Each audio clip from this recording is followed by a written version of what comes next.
¿Qué tal? Buenas noches. Estamos aquí en una emisión más del programa Aquí vamos, el programa de la Jornada de Oriente para sus redes sociales. Hoy es jueves 13 de abril del año 2017.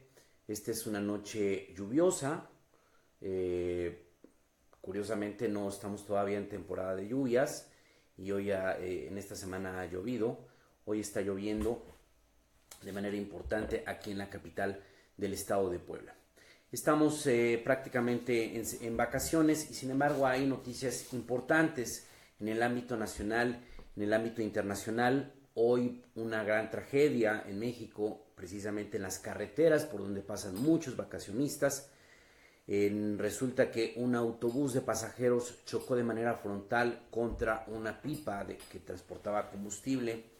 Esto ocurrió en la comunidad de Peracalco, entre los límites entre Michoacán y Guerrero. Muchos de los pasajeros de este autobús iban de vacaciones a Ixtapan de la Sal. El saldo hasta ahorita que se tiene es de 24 muertos y 9 lesionados.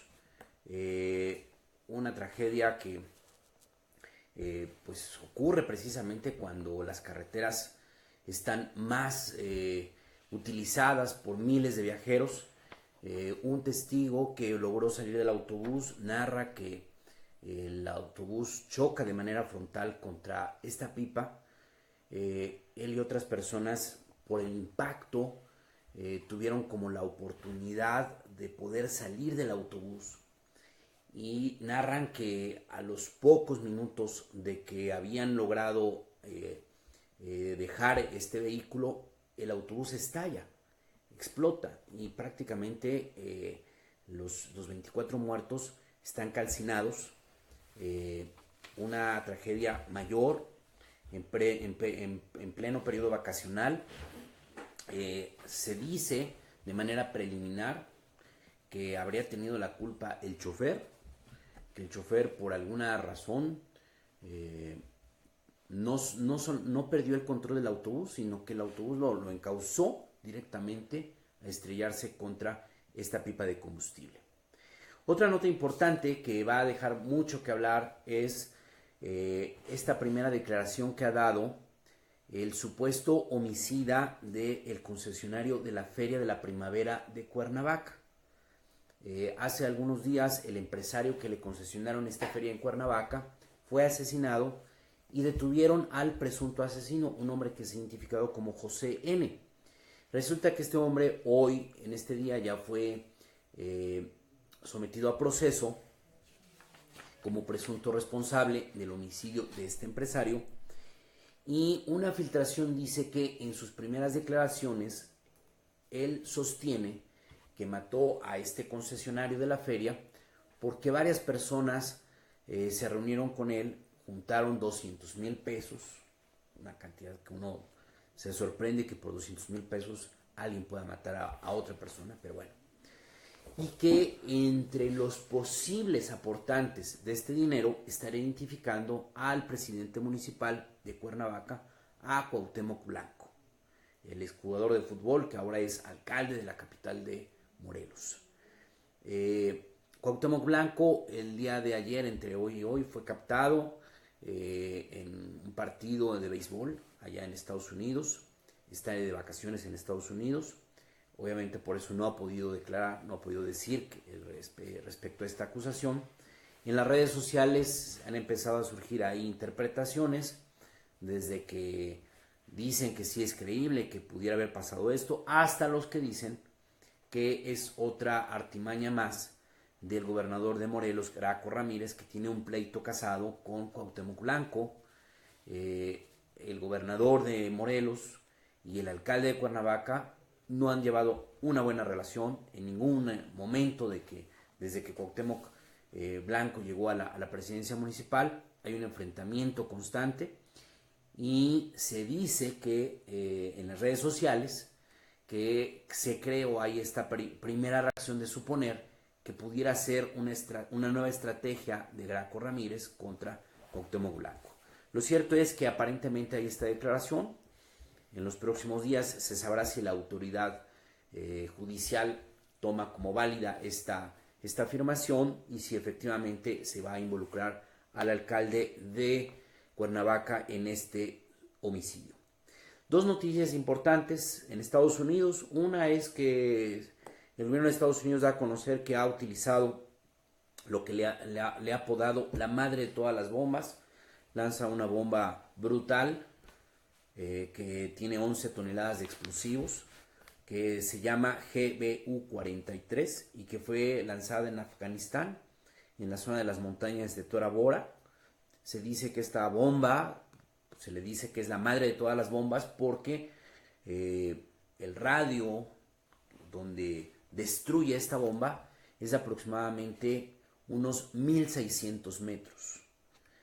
Entonces es una bomba que una destrucción masiva, terrible, como las armas que utiliza Estados Unidos. Aparentemente fue para destruir una serie de túneles del movimiento del Estado Islámico en la zona de las montañas de Tora Bora, aunque algunos analistas han empezado a advertir que no es que realmente Estados Unidos esté utilizando un arma para un fin militar específico, sino pareciera que el presidente Donald Trump, ante la incapacidad que tiene para poder concretar sus ofrecimientos de campaña con el electorado estadounidense, al que le ofreció empleo, recuperación económica y sobre todo desplegó un discurso racista, donde muchos estadounidenses racistas sentían que si ganaba Trump, pues iba a haber una persecución feroz contra migrantes mexicanos y de otras nacionalidades. Sí la hay, pero no en las proporciones que muchos imaginaron.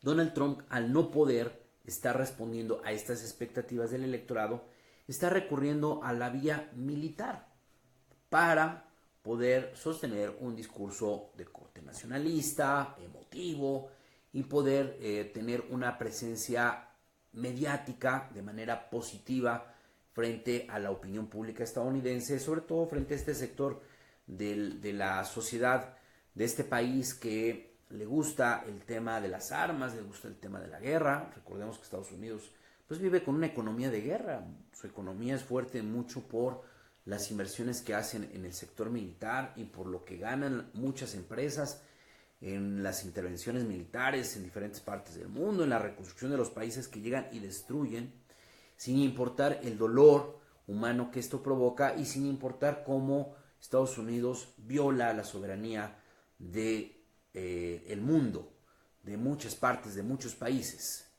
Entonces se cree que es más esa intención que realmente haber perseguido un objetivo militar específico, que esta bomba se había probado en el año 2003, pero el gobierno de Estados Unidos, el ejército de Estados Unidos solamente lo utilizaba como un arma propagandística, como un arma psicológica. Es decir, tenemos esta bomba terrible como una manera de generar miedo.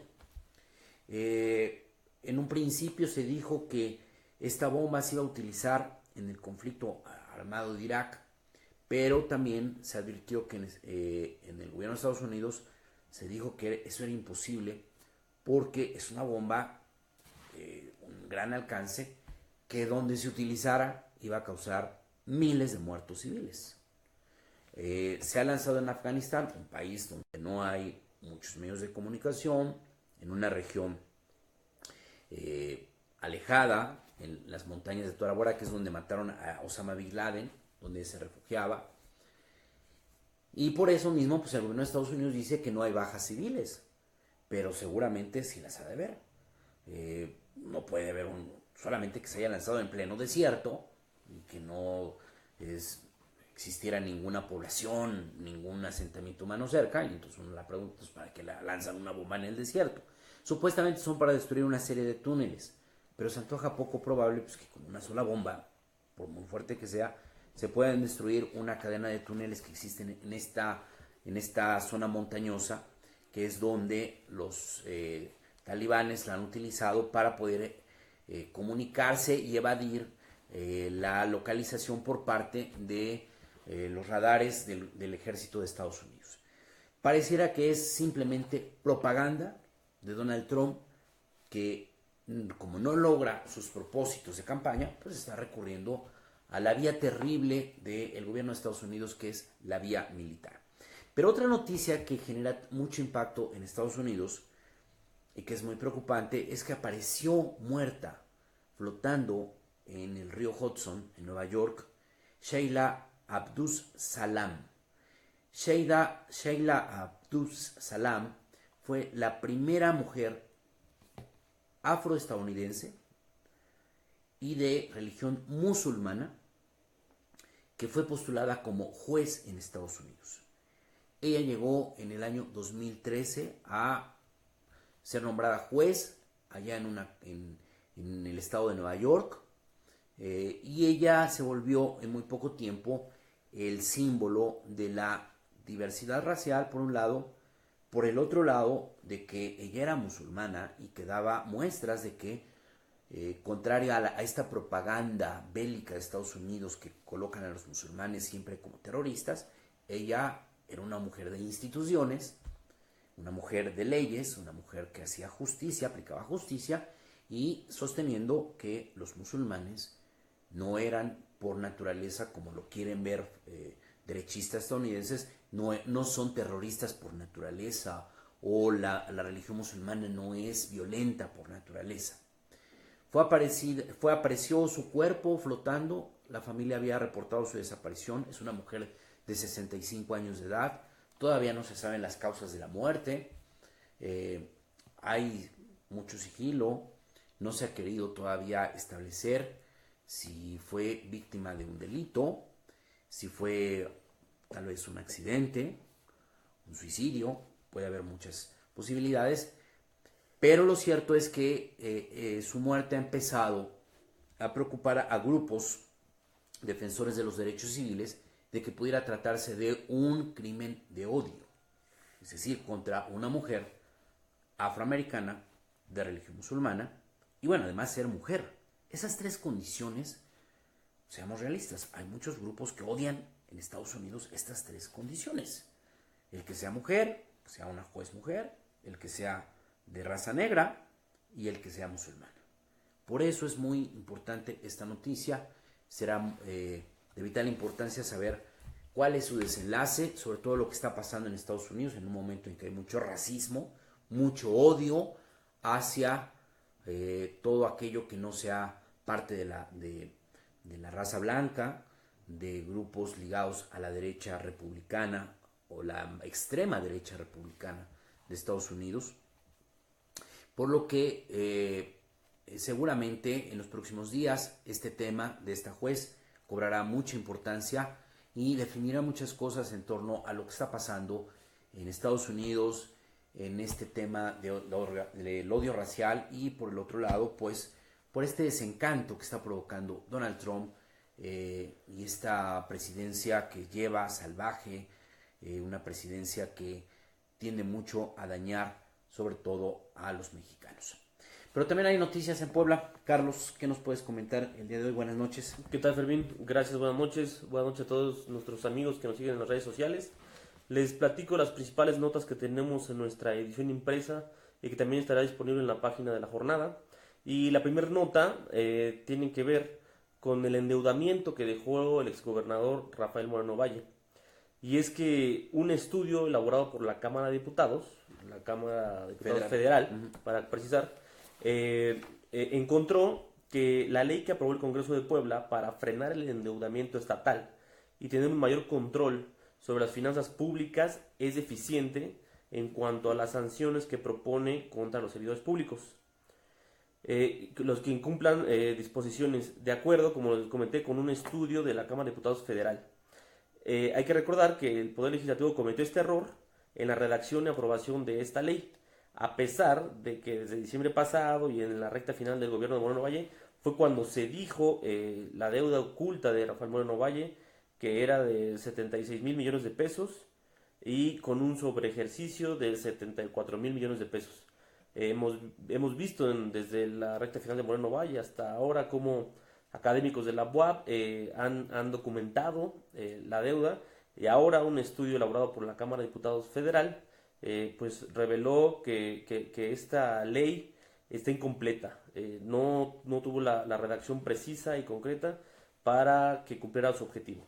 Es deficiente en su redacción, por tanto no se pueden aplicar las sanciones que se establecen para los servidores públicos que pudieran provocar un endeudamiento excesivo para las finanzas públicas del Estado de Puebla.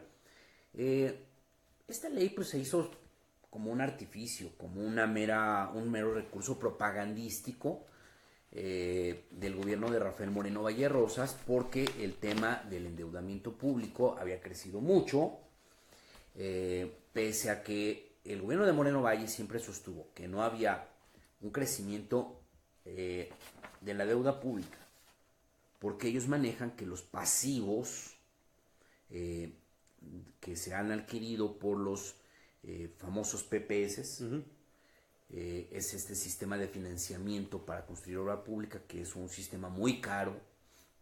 Ellos sostenían que los pasivos no son deuda pública, que es algo muy cuestionado, es un eufemismo, porque al final el pasivo tú lo tienes que pagar. Si tú a tu esposa le dices, no mujer, esta no es deuda, esto es pasivo, pues sí, pero lo tenemos que pagar. Y lo vamos a pagar con nuestro ingreso, y eso va a implicar que no podamos comprar, no tengamos el mismo gasto. Bueno, pues es lo mismo aplicado a otra escala para el Estado de Puebla. Que se diga que son pasivos, bueno, al final de cuentas esos pasivos se van a pagar. Luego nos dicen, es que se va a pagar con el gasto corriente, pero se va a pagar con recursos públicos. Y al final de cuentas el gobierno del Estado va a perder capacidad de funcionamiento, capacidad para hacer obra pública, capacidad para mantener un buen funcionamiento de las instituciones públicas por estos pasivos. En segundo lugar, el gobierno de Moreno Valle sostenía que era manejable la deuda pública y que no había ningún impacto a futuro, que todo era controlable. Sin embargo, nunca hemos podido saber la información precisa, porque toda la ocultó el gobierno de Rafael Moreno Valle Rosas. Entonces, no se sabe con precisión cuál es el tamaño de los pasivos que tiene el gobierno del Estado de Puebla. No se sabe cuál va a ser el costo a futuro con precisión. Lo único que se sabe, ya reconocido por la nueva administración, la de Antonio Gali Fayad, que no era como decía Rafael Moreno Valle Rosas, que había una deuda histórica de 8,000 y tantos millones de pesos que él incluso había logrado reducir. Ya el gobierno de Gali ha reconocido que hay pasivos por más de 20, si no estoy mal en la cantidad, 23,000 millones de pesos. Así es. Que se sumarían a los otros 8,000 millones de la deuda histórica. Entonces estamos hablando en términos reales de más de 30,000 millones de pesos, que dista mucho a los 8,000 millones de pesos que reportaba Moreno Valle. Si en caso de que efectivamente nada más nos quedáramos en esa cantidad. Se supone que hay una legislación a nivel federal que va a permitir que esos pasivos que se generan por los PPS y por otros mecanismos financieros ya sean considerados como deuda pública, y cuando empiece a funcionar esta ley, que no sabemos cuándo es, se supone que ya vamos a saber de cuánto es el endeudamiento de Puebla. El problema que hay de fondo pues es que tenemos una clase política que se dedica a protegerse, donde las diferencias entre uno y otro partido se borran siempre que se trate de generar y garantizar impunidad. Entonces, esta ley que se aprobó, por cierto, con los votos a favor del PRI, pues está mal redactada y se utilizó en ese momento para calmar un poco el tema, para que supuestamente quedara esta sensación de que ya no va a haber más endeudamiento en un futuro, después de que nadie creyó los argumentos del gobierno morenovallista, y había razones para no creerle. Tan es así que se dijo una gran mentira, que eran solamente 8,000 millones de pesos, y al final el nuevo gobierno acaba reconociendo que nada más en pasivos, como ellos siempre diferencian entre pasivos y deuda, hay más de 23,000 millones de pesos. Entonces sí se mintió en el sexenio pasado, sí se mintió en cada informe del gobernador Rafael Moreno Valle Rosas, que siempre le gustaba en cada informe de gobierno decir: hicimos las obras A, B, C, D, F, G, H, G, J, K, L, M, que no hizo ningún otro gobierno, y lo hicimos sin pedir un solo peso prestado. lo dijo hasta el cansancio, hasta la saciedad. Y uno se pregunta, ¿y entonces de dónde salen esos 23,000 millones de pesos de pasivos? A ver, nadie ha podido tampoco aclarar esa parte. Esos pasivos, ¿a qué corresponden? ¿De dónde salieron? ¿Por qué se adquirieron? ¿Por deuda? ¿Por salarios? ¿Porque se pagaron juicios laborales de trabajadores que fueron echados del gobierno del Estado? No sabemos. Entonces, esta ley que ha sido analizada en la Cámara de Diputados Federal, la ley de la deuda de Puebla, pues se ha establecido que no es eficiente, es letra muerta, no es una instancia que realmente lleve a desactivar esta intención de los gobernantes de pedir, de generar un endeudamiento para el Estado. Y yo te digo, pues claro que no tiene que funcionar esta ley para la clase política, porque en los próximos años estoy seguro que va a haber un mayor endeudamiento. ¿Por qué? Porque cuando empiecen a correr los años y empiece a pagarse el costo del endeudamiento que dejó Rafael Moreno Valle-Rosas y deje de alcanzar el dinero en el gobierno del Estado, pues ¿cuál va a ser la única vía? Endeudarse. Pues endeudarse. Más. Pedirse más deuda. ¿Qué es lo que pasó en Veracruz? En Veracruz, Carlos, a ver, todos están ahorita crucificando a Javier Duarte. No digo que no sea culpable, pero no es el único responsable. Eso es injusto decir que Javier Duarte es el único responsable de la quiebra financiera de Veracruz. Quienes conocen de cerca el problema de esa entidad cuentan que los problemas empezaron en el gobierno de Miguel Alemán Velasco. Cuando era gobernador, curiosamente, familiares del entonces mandatario veracruzano pudieron emprender una serie de negocios, entre ellos una aerolínea de bajo costo, que se le dice de bajo costo, pero que se necesita una inversión millonaria para poder emprenderla. Y después llegó el gobierno de Fidel Herrera. Uh-huh. Y el gobierno de Fidel Herrera también tuvo serios problemas financieros, y se dice que por esa razón Fidel elige a Duarte como el sucesor, porque Duarte fue el secretario de Finanzas de Fidel. Y entonces se creía que Duarte, por ser un buen financiero, iba a poder tapar toda una serie de faltantes de dinero, de desequilibrios en las finanzas públicas del estado de Veracruz, y que de esa manera él iba a tener pues como una política de austeridad, una política de gestionar recursos adicionales en el ámbito federal, de hacer ahorros, y que eso iba a permitir pues tapar las anomalías que se cometieron en los gobiernos de Miguel Alemán y de Fidel Herrera. Pero llega Duarte al poder y pues enloquece de poder.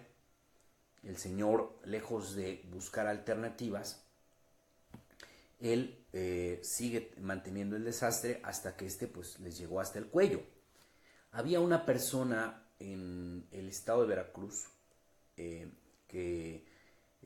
muy confiable, cercano a la Secretaría de Finanzas, que lo llamaron ya en la última etapa del gobierno de Duarte como para una manera de que él intentara ahí buscar alternativas, soluciones, y él decía una cosa terrible, decía, a ver, todos los días en Veracruz hay un faltante de 3 millones de pesos para poder cumplir con obligaciones del gobierno. Así, todos los días, diariamente, faltan 3, o faltaban, o siguen faltando, 3 millones de pesos. Entonces, por eso no se podían pagar salarios, no se podían... el dinero para una obra pública se utilizaba para pagar a otra obra que estaba rezagado, y así lo iban haciendo, ¿no? O sea, bueno, eso es lo que pasa cuando hay estos desequilibrios, y ese es el riesgo de lo que puede pasar en Puebla. Ahorita pues no lo vamos a ver porque se acaba de adquirir estos pasivos, porque todavía podemos pensar que todavía no se sienten los efectos, pero vamos a ver al mediano y a largo plazo. Claro. Y es donde seguramente vamos a tener una situación complicada, y donde cuando empieza a faltar el dinero, pues ¿a qué se va a recurrir? Pues al endeudamiento. Más deuda. Que eso es la tendencia de todos los gobiernos. Uh-huh. Entonces, si esta ley no sirve, pues señores, ¿cómo vamos a evitar un mayor endeudamiento?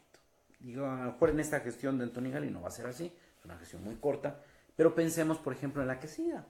cuando pasen 2, 3 años y entonces no alcance el dinero, para cumplir promesas de campaña, para ganar elecciones, para muchas cosas.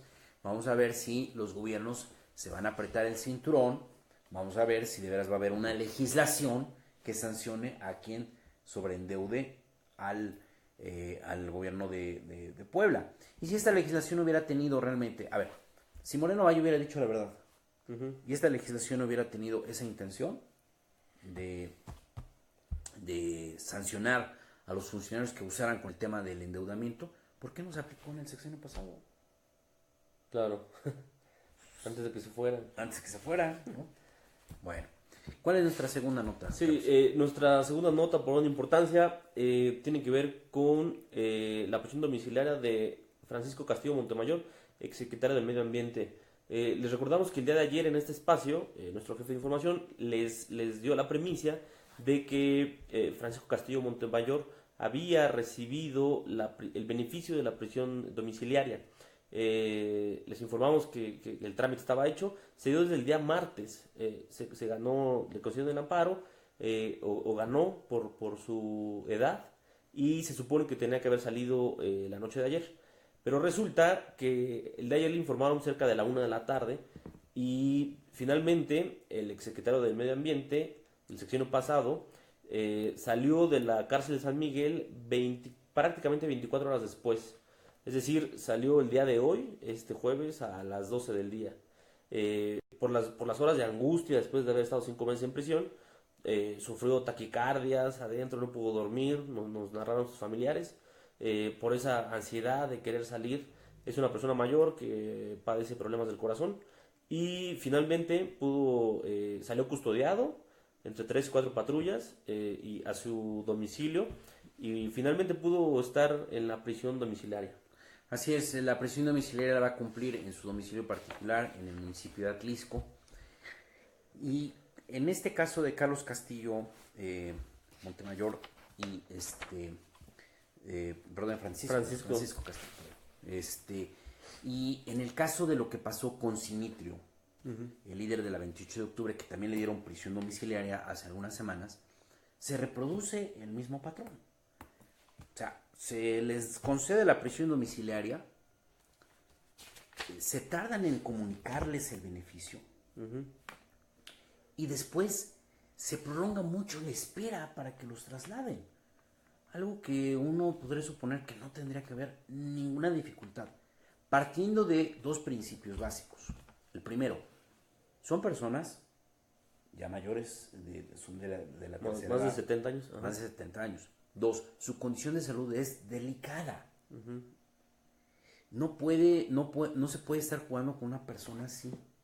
Simitrio le han tenido que hacer intervenciones quirúrgicas muy delicadas. Él por su condición de estrés padece cirrosis. Y en el caso de Francisco Castillo Montemayor, ha estado enfermo del corazón. Y también ha estado hospitalizado, ha tenido que ser intervenido quirúrgicamente. Entonces, pareciera que estos son actos de tortura. Es decir, sí te concedo la prisión domiciliaria, que además no es una concesión. Ellos están en el derecho de tenerla. No estamos hablando de nada que esté al margen de la ley. No es que tú cometiste un delito y te estoy diciendo, te voy a perdonar. Y entonces te dijeron, bueno, pero pues aguántate, espérate, pon algo de tu parte. No. Es una gracia. No estamos hablando de esa situación, o sea, no les están regalando nada. Porque la ley establece que por los delitos que se les acusa en el caso de Castillo Montemayor, puede, o más bien debe de enfrentar su proceso en libertad provisional y desde su casa. Y en el caso de Simitrio es más grave porque no hay ni siquiera delito por el que lo acusen. Y además, por su condición de edad y por su condición de salud,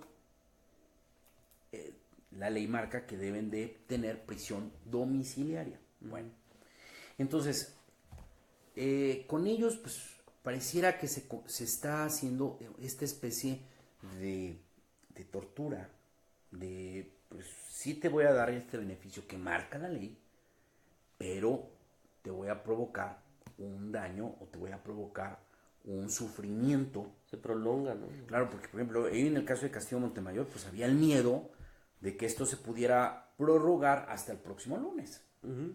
Sí, por los días de vacaciones. Bueno, la prisión es terrible, el encierro es terrible, no es una cosa menor.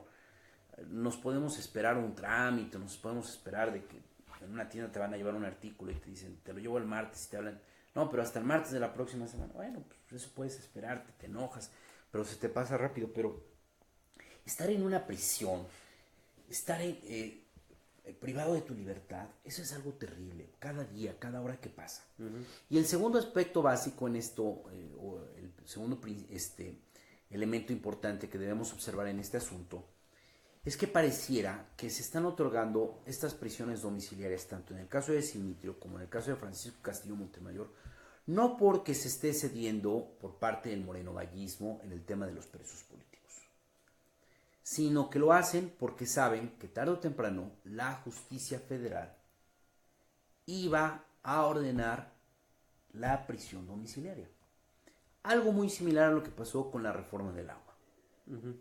Se hace la reforma en enero de este año, se sostiene por parte del Congreso del Estado que la reforma al artículo 12 de la Constitución, fracción sexta, no está dirigido para expandir la privatización del agua en todo el Estado.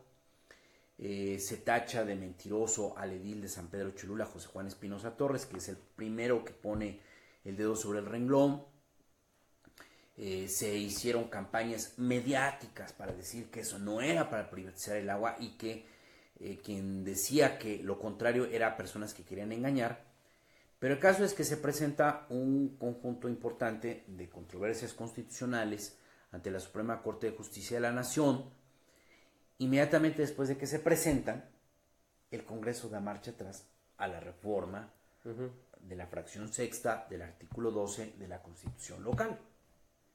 A ver, si no tenías el propósito de privatizar el agua, si estaba bien hecha la reforma, si era solamente para garantizar el derecho al agua, como decía el Congreso del Estado, ¿para qué haces una contrarreforma antes de que la Suprema Corte de Justicia entre a analizar el tema? Lo hicieron para evitar una derrota en la Suprema Corte de Justicia de la Nación. Lo mismo pasa aquí en este tema de los presos políticos. Se le da la prisión domiciliaria a Simitrio, se le da la prisión domiciliaria a Francisco Castillo Montemayor. ¿Por qué? Para evitar que sea un juez federal el que les ordene darles la prisión domiciliaria. Corrija la plana, ¿no? Corrija la plana. Por eso les están dando este beneficio, que está marcado en la ley. Repito, no es una concesión. No es el retiro de esta política de persecución política. Es simplemente darles el beneficio que marca la ley, que por ser delitos no graves, puedes purgar el juicio, o puedes llevar tu juicio, enfrentar tu juicio desde tu domicilio. Y estás en una libertad provisional, tienes que ir a presentarte a firmar o reportarte ante la autoridad judicial cada determinado tiempo. Y eso está en la legislación. ¿Qué hubiera sido lo correcto? ¿Qué hubiera sido realmente un acto de desmontar esta política represiva? Primero, en el caso de Simitrio, que ya se le conceda su libertad plena.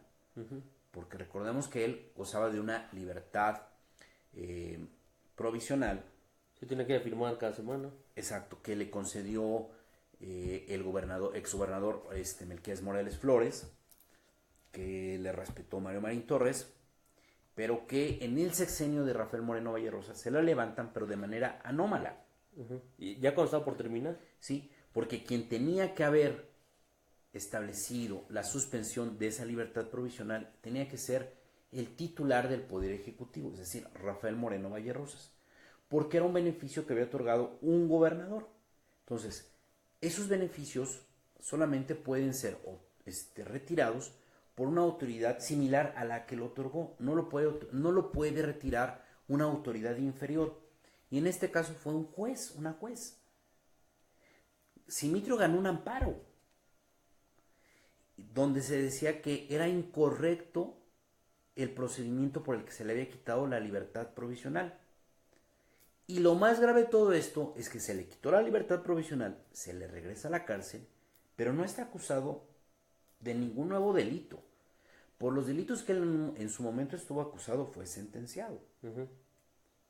Y por eso incluso tenía una pena y se le dio después la libertad provisional por parte de el entonces gobernador Melquiades Morales Flores. En esos momentos no había ningún delito. Entonces la pregunta es, si no tienes un nuevo delito y es irregular el procedimiento por el que le quitaste la libertad provisional, pues no se justifica que esté privado de su libertad. ¿Qué sería lo correcto? Pues que siga con esta libertad provisional que lo obligaría a ir a firmar cada determinado tiempo, creo que cada semana, sí, los lunes, a un juzgado, estar bajo revisión de una autoridad judicial, pero tendría ya que gozar de su plena libertad. Y en el caso de Francisco Castillo Montemayor, pues retirarle los cargos, porque los cargos son realmente inventados, no están sustentados, no hay la manera de demostrar que él es responsable de lo que lo están acusando, luego de que él libró todos los procedimientos administrativos que elaboró el gobierno de Rafael Moreno Vallerosas. Si dijéramos, es un funcionario del gobierno de Mario Marín, que estuvo los primeros 2, 3 años, después dejó el cargo, y el mismo gobierno de Mario Marín dijo, no cometió anomalías, bueno, pues eso nos generaría duda, porque dices, pues es el propio gobierno priista el que está diciendo que no cometió anomalías. Pues, ¿cuándo hemos visto que en un gobierno estatal un secretario sea perseguido por un acto de corrupción? Lo persigue el otro gobierno, el nuevo gobierno, que sigue siempre. No, fue la administración de Rafael Moreno Vallerosas la que llegó, revisó el desempeño de Francisco Castillo Montemayor, le recibieron su acta de entrega-recepción y durante la mayor parte del sexenio, 5 años, no le fincaron una sola observación, un solo cargo, una sola investigación, porque no lo había. Y sabemos que Rafael Moreno Vallerosas, antes de que tomara posesión como gobernador, él ya tenía los expedientes de muchos marinistas, de muchos priistas, de anomalías reales o anomalías no reales, pero lo tenía como una manera de control político. Y de Francisco Castillo nunca se supo que tuviera un expediente negro, nunca fue llamado para que aclarara algo, nunca se le inició ningún proceso de responsabilidad, nunca se le investigó, nunca se le denunció, y de pronto pues se sacan de la manga un proceso solamente porque este hombre, que es un ambientalista, que es un protector del medio ambiente, cuestiona la manera en que se quiere, o más bien se intervino el Parque Flor del Bosque, que es una zona protegida, porque se quiere utilizar para que se construyan fraccionamientos, para que se arrase con esta zona protegida, una de las ya escasas áreas verdes que tiene el municipio de Puebla. Y entonces esa fue la verdadera causa. Entonces era lo correcto, si quisieran mandar un mensaje desde el Poder Ejecutivo, desde el morenovallismo, de que se está desmontando la política represiva, pues lo correcto es que tendrían que levantarle los cargos a una libertad total. Francisco Castillo Montemayor. Lo mismo a Simitrio. Y hay un tercer caso que llevamos hoy una nota también, Carlos. Exactamente, es el caso del ex líder sindical del Ayuntamiento de Puebla, Israel Pacheco. En este caso, el día de ayer les dimos a conocer que sus amigos y familiares, y en concreto el supervisor del mercado del Ayuntamiento de Puebla, Antonio Ramírez Martínez, se cosió los labios en un acto de protesta para exigir la liberación de Israel Pacheco. El día de ayer por la mañana sucedió esta cuestión de se encadenó un árbol y se cosió los labios, y después de hacer esto acudieron a la Secretaría General de Gobierno para entablar negociaciones. La Secretaría General de Gobierno se negó, y entonces pues él continúa en su exigencia, en su huelga de hambre, durmió en el Zócalo y continúa con la protesta. Hay que destacar aquí que en este caso el abogado de Israel Pacheco también ya elevó el caso a la Suprema Corte de Justicia de la Nación y estaremos por ver si no se repite esta situación de la que bien hablabas. Sí, porque, a ver, es el mismo asunto. Israel Pacheco, por los delitos por los que está acusado, que son 2 acusaciones por extorsión, de las cuales en una ya un juez ya lo exoneró, dijo que no era culpable. En la segunda, partamos de que a lo mejor fuera cierta. Y está acusado de enriquecimiento inexplicable, que es un delito que solamente se puede encuadrar para servidores públicos. Israel Pacheco ya demostró con documentos oficiales del propio gobierno municipal de Puebla que él no era servidor público cuando lo acusaron, por lo tanto no correspondería ese cargo. En esa condición Israel Pacheco, de acuerdo a lo que marca la ley, tendría también que gozar de libertad provisional, no libertad domiciliaria, prisión domiciliaria, libertad provisional, es decir, estar libre y enfrentar su juicio. Si resulta ser culpable, le dictan una sentencia y él la tendrá que purgar. Si lo declaran inocente, pues ya, no pasa nada. No lo han hecho. Sus abogados han presentado los recursos solicitando que les den este recurso cautelar. Y lo único que hacen los jueces es no responder. Igual, los abogados de Israel Pacheco han acudido a las instancias federales y los jueces federales le han otra vez pedido a los jueces locales, a los jueces penales de Puebla, que llevan el caso de Israel Pacheco, por favor, tienes que dar un resolutivo sobre esta petición.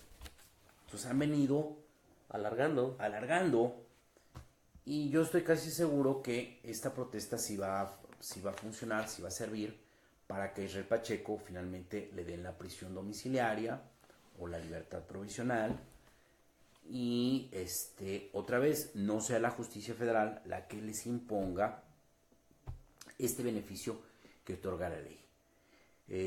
Lo hemos dicho, lo dijimos ayer, lo hemos dicho en otras ocasiones. Israel Pacheco no gozaba de popularidad, fue muy cuestionado, lo que se quiera, pero finalmente por lo que lo acusaron no está sustentado. Entonces la justicia tiene que ser así, o sea, cuando te acusan de un delito tiene que haber todo el sustento, todo el soporte, aunque sea la persona más impopular. Entonces Israel Pacheco merece llevar, si realmente cometió un delito, merece llevar un juicio justo y apegado a la ley. Y hasta ahorita todo indica que ni ha sido justo ni ha sido apegado a las normas. ¿Qué otra nota tenemos, Carlos? Sí, también se trata de la protesta. Les hemos aquí también platicado sobre los pobladores de Jolalpan, que mantienen tomada su presidencia municipal cerca de la Mixteca Poblana y también mantienen un plantón afuera del Congreso del Estado. En este caso los han amagado, los han amedrentado con advertirles que los van a retirar por los motivos de Semana Santa, las festividades, las peregrinaciones del día de mañana, y entonces esta situación se ha tensado un poco al grado de que este día los pobladores de Jolalpa revelaron que la presidenta de la Comisión de Gobernación del Congreso de Puebla, Susana Riestra, que además está vinculada al morenovallismo, les exigió que para negociar tenían que levantar el plantón, abrir la presidencia municipal y que la síndico y los regidores que están en contra del alcalde del cual se pide su destitución firmen las 20 actas de cabildo apócrifas que el ayuntamiento utilizó para obtener recursos de programas sociales. Es decir, solamente para iniciar la negociación, Susana Riestra les puso una serie de exigencias a las cuales los pobladores que están en plantón, que continúan ahí, pues lógicamente se negaron.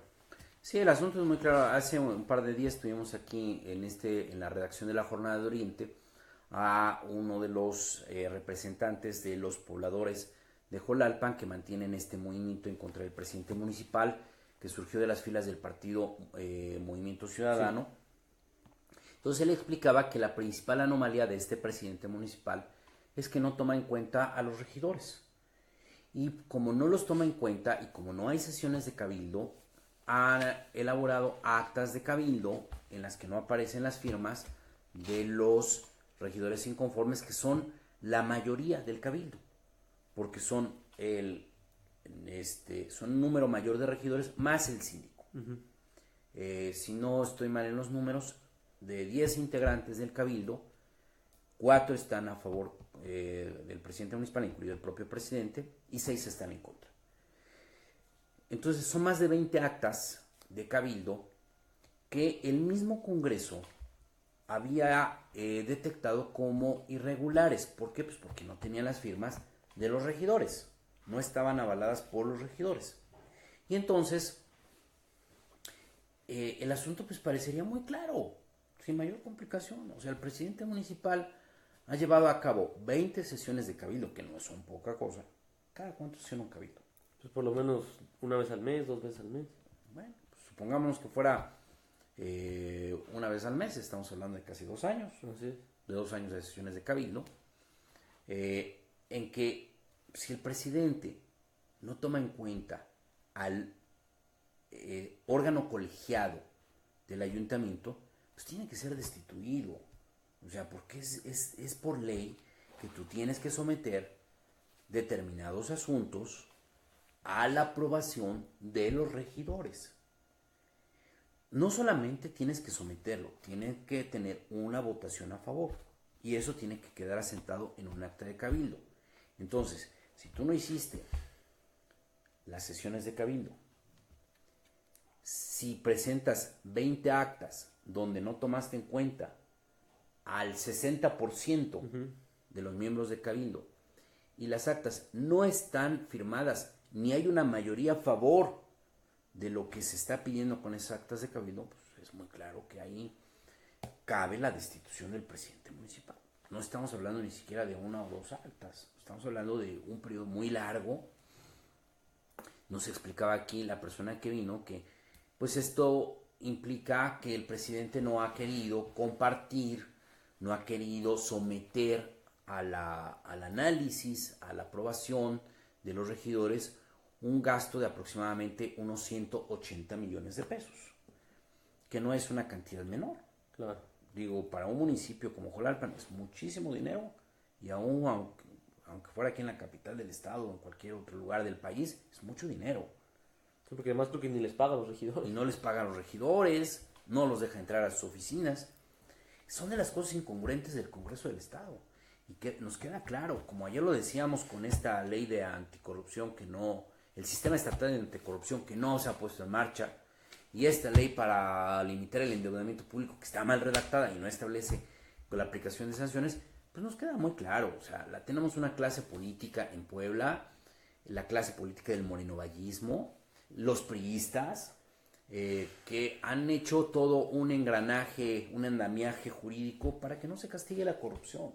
Se castiga todo menos la corrupción. La corrupción gubernamental, la corrupción con recursos públicos en Puebla no se persigue, no se combate, no hay ninguna persona relevante en la cárcel por haber cometido abusos con recursos del erario, y eso sí, tenemos muchos nuevos ricos, todos los que han sido diputados, miembros del gabinete, pues, presidentes municipales, como nos explicaba en el caso de Jolalpan, ¿no?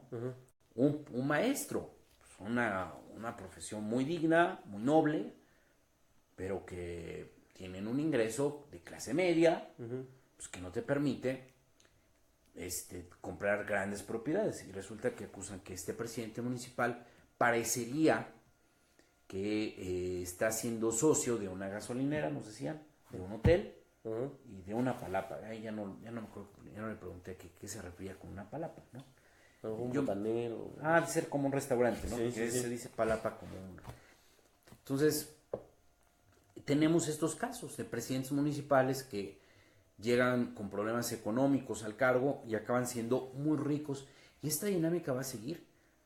Y estamos en una encrucijada, porque si tenemos, por un lado, un sobreendeudamiento que está dejando Moreno Valle, lo mínimo que se tendría que hacer es buscar mecanismos eficientes para que en Puebla se frene un poco la corrupción y el dispendio de los recursos públicos, porque van a venir años muy difíciles por estos pasivos que dejó Rafael Moreno Valle Rosas. Así es, y pareciera que al Congreso lo que más le importa es que se retire el plantón, ¿no? Que no se vea mal cuando las vacaciones, exactamente, que ya se levanten, más allá de resolver el problema de fondo. Porque como somos potencia turística, pues hay que ocultar Sí, que no se vea. las cosas feas. Exactamente. De veras, pues, si fuera por eso, yo creo que más bien tendrían que lavar las calles del centro. Exacto. De veras, Por lo menos ya llovió ahora, ¿no? sí, eso hay que agradecer a la naturaleza que ya llovió. Va uno ahí por la zona del Parián. Yo no sé, este señor Cañedo del ayuntamiento que se llena la boca diciendo que Puebla es una potencia ya turística. El señor Cañedo hay que sugerirle que un día se dé una vuelta ahí por el Parián y vea lo horrible que huelen las calles por ahí. Y luego las montoneras de basura. Eso tendría que hacerse de veras. O luego tapar las alcantarillas que hay en las calles, que tienes que cuidar de no caer. Si se quiere cuidar el turismo, por lo menos en el centro histórico deberían cuidar esos aspectos. Pero bueno, ¿qué otras notas tenemos? Hay varias notas de violencia. Sí, tenemos de que al paso de esta semana, en toda esta región de la franja roja por el robo de combustible, durante esta semana les dimos a conocer que el municipio de San Martín Texmelucan ocupó el primer lugar y desbancó a Tepeaca por el robo de combustible, por el número de tomas clandestinas. Sin embargo, ahora destaca que los municipios de la franja roja de Amozoc hacia Esperanza, ahora se ha destapado el robo a camiones de carga. Durante esta semana fueron asaltados 4 camiones, de los asaltos más lamentables, de mayor pérdida. Fue un camión, al parecer, que llevaba productos de Electra, algo así, que le robaron motocicletas, computadoras, electrónicos, celulares, etcétera. También hubo un asalto a un camión de Lala en la misma región, Palmar de Bravo, etcétera. Y hay que destacar que el Sistema Nacional de Seguridad Pública dice que en los 2 primeros meses, el último reporte es de enero y febrero, se han hecho 40 denuncias por asalto de camiones solamente en el municipio de Esperanza. Esperanza es el último municipio que colinda con Veracruz ya. 40 denuncias de robo a autotransporte sobre la carretera. Esa es una de las notas de violencia que tenemos para destacarles. Y una más, desafortunadamente un feminicidio más, o un posible feminicidio en la ciudad de Puebla. Una señora de avanzada edad, 65 años, fue asesinada al interior de un taller mecánico. El taller mecánico era de su hijo, es de su hijo, y el hijo fue el que la encontró la noche de ayer. A su madre la asesinaron con unos golpes, al parecer con un arma, no se sabe si fue un tubo, un martillo, una cuestión así. Y bueno, se investiga este probable feminicidio. Hay que destacar que el fiscal general del estado dice que todos los asesinatos de mujeres se investigan como feminicidios. Sin embargo, aquí en la jornada llevamos un conteo nosotros de cada uno de estos casos, llevamos al día de hoy 30 y el fiscal ha contabilizado 19, lo cual nos habla de una disparidad, ¿no? Así es, son hechos de violencia que ya han vuelto parte de la cotidianidad de Puebla. En el caso del robo de camiones de carga, se pudieron localizar estos camiones, el de Electra y el de Leche Lala. Exacto, Y sí. te digo una cosa, los pueden localizar porque son empresas grandes. Así es. No estamos hablando mal de esas empresas. Sí, tienen radar, etcétera. Pero esas empresas tienen recursos económicos, presionan mucho, tienen radares, tienen tecnología y pueden localizar los camiones. Pero hay muchas personas que se dedican al transporte de mercancías que sufren asaltos y que a veces pues quedan en la impunidad estos robos, la mayor parte. Personas que vienen a comercializar productos a la central de abasto o en la central de abasto de Huixcolotla, que trasladan mercancías entre los estados de Puebla y Veracruz, entre los estados de Puebla y Guerrero, entre el Distrito Federal, en Oaxaca. Por eso Puebla está ubicado entre los primeros lugares en asaltos carreteros, y todos estos temas siempre nos llevan a un mismo punto de partida. Es resultado este incremento de la delincuencia por muchos factores, pero uno que es dominante es que tenemos pocos policías, poca eficiencia de la Fiscalía del Estado, como consecuencia de que en el sexenio de Rafael Moreno Valle Rosas se recortó el gasto público, se endeudó mucho y al mismo tiempo se recortó el gasto para ser eficiente al gobierno del estado. Entonces, se quejan mucho los propios policías ministeriales diciendo que estamos en la época en que menos agentes ha tenido la instancia encargada de investigar delitos. Y por esa razón, pues hay un crecimiento desbordado de todo tipo de delitos, asaltos en autobuses, asaltos a camiones de carga, robos a transeúntes, robos a mano armada, robos de vehículos, de autopartes, casas habitación, y bueno, ya que decir del tema de los feminicidios y el tema del robo de combustible. Uh-huh. Y bueno, podemos sumar una lista muy larga, ¿no? Narcomenudeo, robo de arte sacro. En todos estos aparecemos en primer lugar. Así es. Es muy grave lo que está pasando en Puebla. Y habría que hacer un análisis a conciencia de cuál fue el daño que provocó el morenovallismo a las instituciones públicas del Estado que impiden que se puedan enfrentar estos problemas que sufrimos los ciudadanos de Puebla. Es una incongruencia que por un lado crecieron los pasivos de manera exorbitante y por el otro lado bajó la eficiencia del gobierno del Estado porque hubo recortes de personal.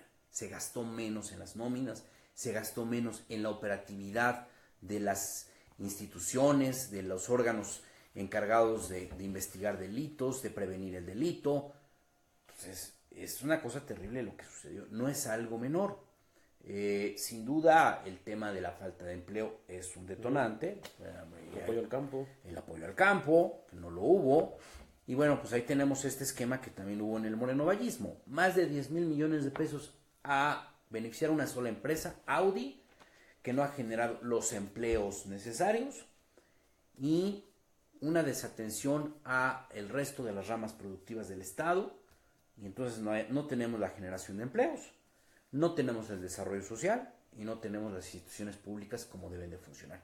Y ya que estamos hablando de Audi, para cerrar este programa, Carlos, coméntanos una noticia que tenemos al respecto. Sí, así es. En esta semana hemos venido dando a conocer una inconformidad de parte de los sindicalizados de Audi, que trabajan en Audi. Durante el fin de semana, los trabajadores mostraron su inconformidad porque consideraron que se ha hecho un mal uso de sus cuotas. Dijeron que buscan la destitución de su líder sindical y en respuesta a esto, el líder sindical salió a decir pues que él está dispuesto, de una manera muy valiente, dijo pues si pueden, háganlo, destituyanme, pero necesitan el 66% de firmas para destituirme. Y él lanzó la advertencia y ahora en respuesta a esto, 2 días después, los trabajadores de Audi dijeron, bueno, órale, nos vamos a convencer a todos nuestros compañeros para conseguir ese 66% de firmas para la próxima asamblea oficial de trabajadores de Audi que se va a realizar el 23 de abril. Para ese día, los trabajadores se han puesto la meta de conseguir casi 3/4 partes para buscar derrocar a su líder sindical.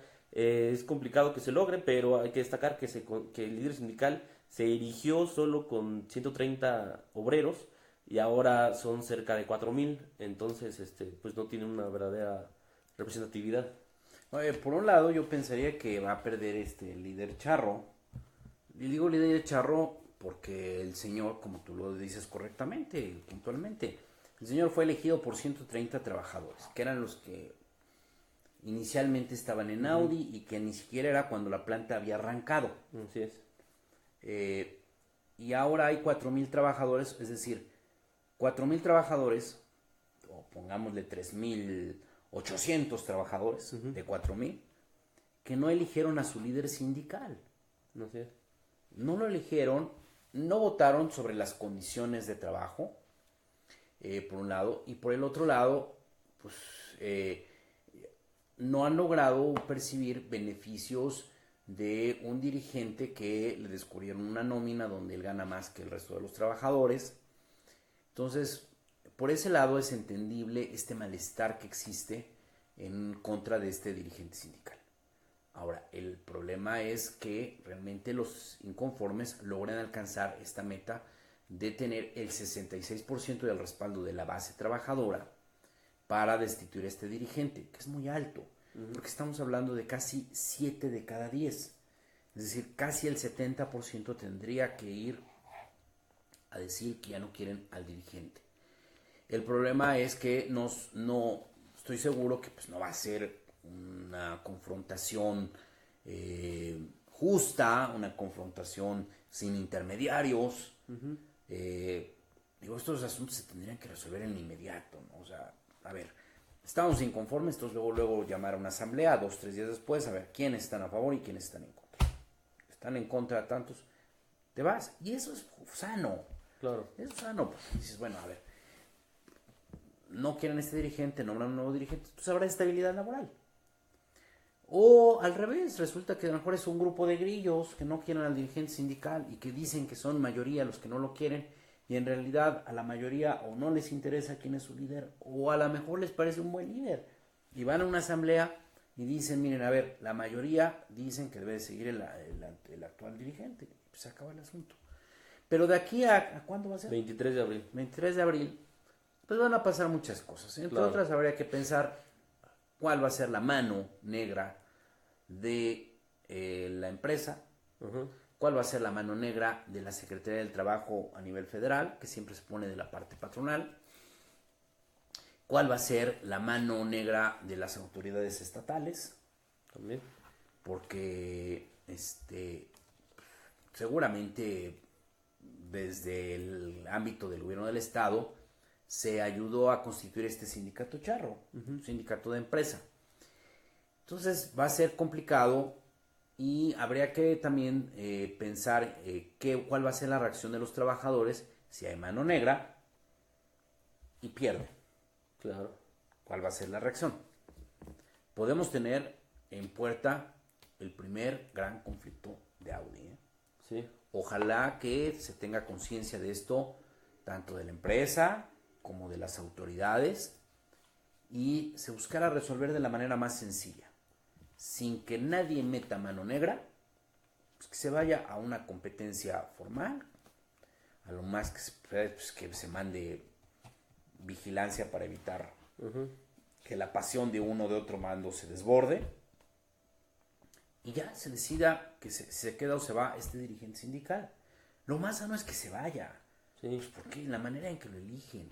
Mira, yo recuerdo que la primera vez que surgió este tema de estos sindicatos de empresa en torno a la industria automotriz en Puebla fue allá en el sexenio de Melquiades Morales Flores.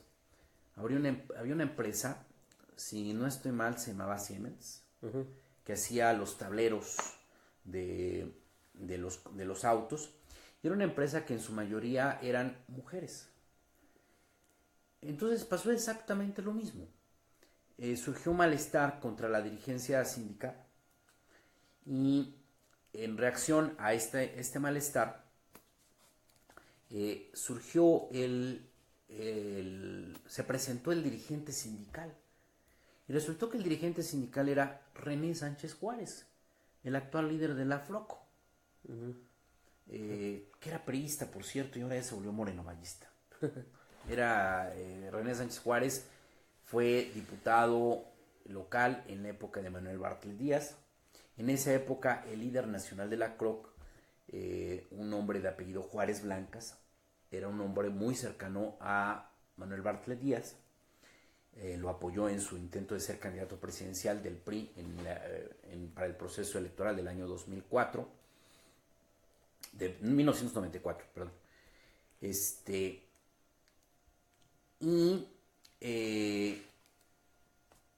René Sánchez Juárez durante muchos años se ostentó no solo como priista, sino como bartlista. Su central obrera ha venido a menos. Realmente el fuerte era su hermano Constantino, que ya falleció, que se separó, se escindió de la organización de René después de que murió el patriarca de la familia, que era don Constantino.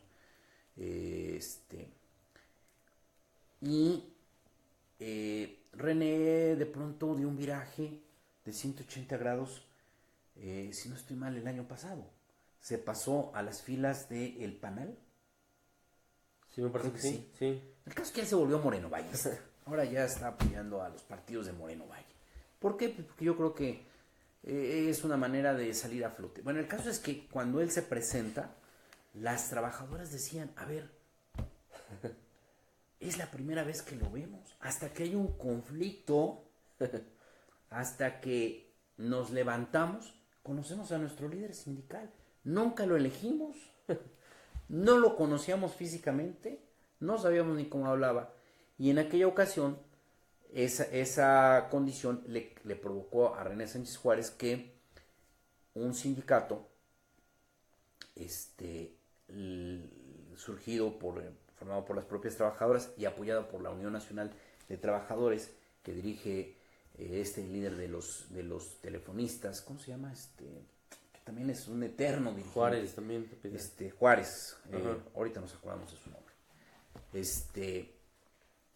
Le ganaron la titularidad del contrato a la organización de René Sánchez Juárez. Y en aquella ocasión ese asunto puso al descubierto cómo no era el único caso, había una serie de otras empresas de autopartes con la misma condición, con sindicatos de empresa.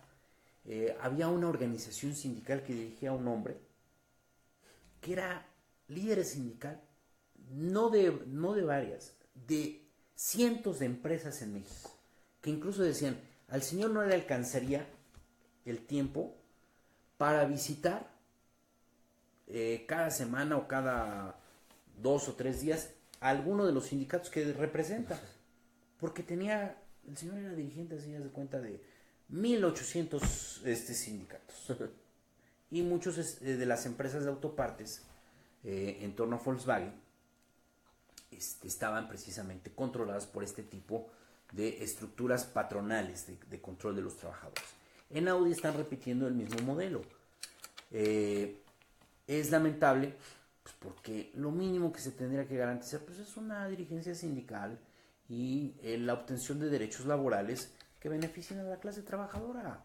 Son empresas, una empresa que acaba de llegar a Puebla y que le dieron más de 10,000 millones de pesos en beneficios, que compró tierras a precios risibles, que explota los mantos acuíferos sin que nadie le esté revisando cuál es el daño que provoca a los mismos, que tiene toda esta gama de